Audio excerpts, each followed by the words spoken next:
first captain? West Ham, Alvin Martin.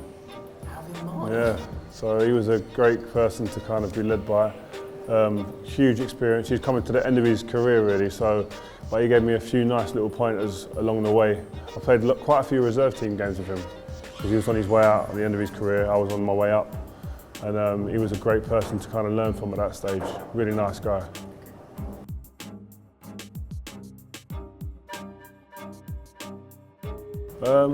Mine was getting the best out of other people. I always thought about what I could do to help other people. I always thought about what can I say or what can I do to trigger something within someone to get the best out of them. So for instance, even before a game, in the changing room before the game, you'd get some captains that would scream and shout, "Come on!" and it was more for themselves and to wake a few people up maybe, but mine was more I'd go around and I'd say one or two words to everyone. Like Nani, I'd say assist and goals. Cristiano, assist and goals win us the game.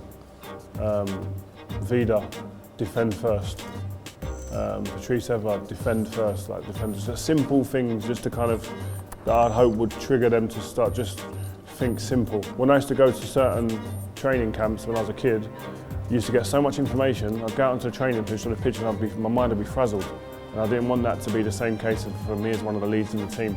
Simple, clear instructions was what I found was best.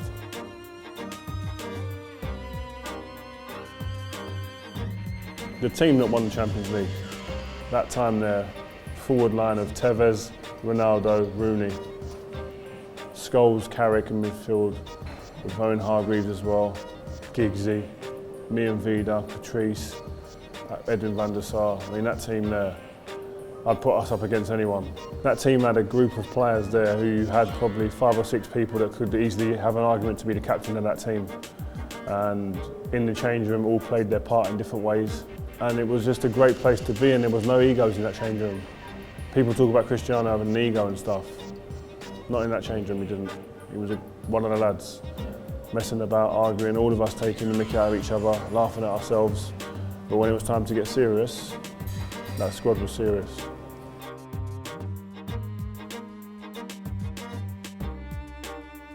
Yeah, Becks.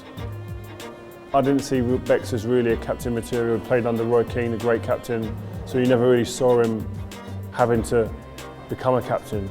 Then he came with England, his stature, quality as a player, was deemed the right person to be the captain for England. And to be honest, once he got the role, he warmed to it so well. And what was great about it, Becks wasn't a shouter and a crier and a baller. He wasn't someone who was going to go around a change room and grab someone and say, come on, follow me, this is what we're going to do. He was someone who went out there and played his game as a captain. He inspired through performance. For instance, the Greece game, he more or less played us into that World Cup with his performance in that game against Greece at Old Trafford.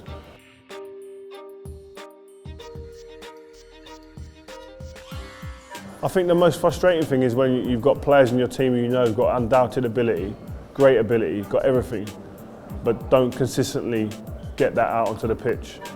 So like a Nani was a great player. I remember he started one of the seasons like a house on fire. It was brilliant. He definitely would have won Player of the Year if he continued that vein of form, but he just got sidetracked, something, I don't know, he didn't do it all the time. He could shoot as good as anyone with both feet, left and right, as hard as with both feet. Fantastic, but he wasn't consistent with it. One would go over there, one would go over there, and you say, just hit the target, man. Don't have to hit it the hardest, but it's about getting that all into one place at the same time.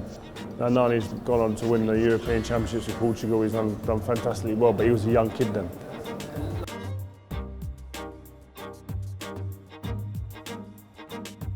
Best leader would be Roy Keane. I think he was someone who led by example when he played in a game on a weekend for the team.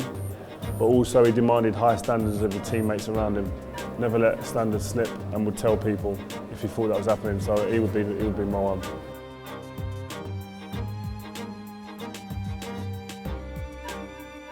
I think we've got to give him time. I think there's potential in all of the players within the England squad. Some people just jump out and they're captains from a young age. You know what I mean? Like Roy Keane jumps out as a captain from a young age. Tony Adams. These are people that were captains throughout when they came out of their mum's womb, they were captains.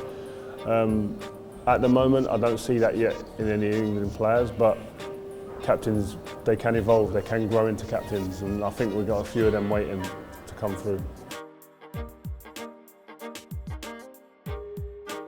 I took a lot from a lot of different people, but Sir Alex Ferguson is probably the most influential in that respect. And I always remember the way that he used to delegate, and I think that's a huge part of leadership, being able to give other people responsibility. He let the sports scientists, sports strength and conditioning people run that area. He let the logistics people run that area. He let his coaches run the coaching sessions. They'd come in every now and again and give his 2 pence worth, give his little bit of wisdom here and there, and I feel that's something that I will take into my businesses going forward, and I think that's what I've done with the brand 5, because it came about through my digital magazine. It came through as a fact-finding mission, really. Can you sell product on the back of a digital magazine? We could. We worked that out through selling caps. We were selling out caps all the time. So we thought, yeah, we could. There's a model there, but I was playing football. I was at Man United. I didn't want to go that extra step there, because I couldn't have my eyeballs on it enough, because I was committed to playing football. So once I retired, I met the right people. I had a vision to create a brand that was going to go from the street to the football pitch, the cage, the pen, back to the streets. And Sports Direct sits so comfortably within that area.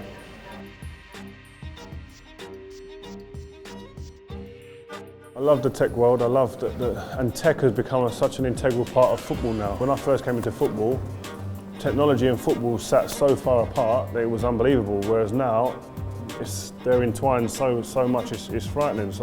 And I feel that's where my brand sits as well, within the streets, within the tech world, in terms of making stuff that's going to be wearable and wear right and fit right. And I think it's a natural fit for me as well. And I think that's something that, for me as a dad, as someone who loves football, someone who loves fashion. My dad was a tailor. It's the perfect kind of marriage, really. Yeah, thanks so much. Cheers. Really, thanks a lot, man. Cheers.